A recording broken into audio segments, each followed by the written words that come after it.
ভুলবো না ভোলা যায় নাকি মাহে রমজানের স্মৃতি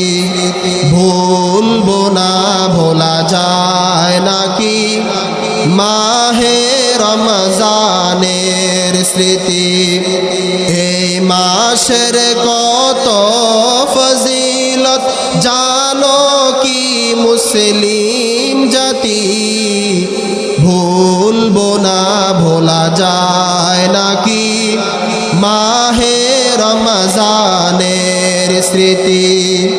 আল্লাহর সেই পবিত্র কালাম মহাগ্রন্থ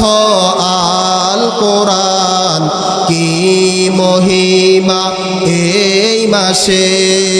হয়েছে তার আগমন আল্লাহর সেই পবিত্র কালাম মহাগ্রন্থ আল কোরআন কি মহিমা এই মাসে হয়েছে তার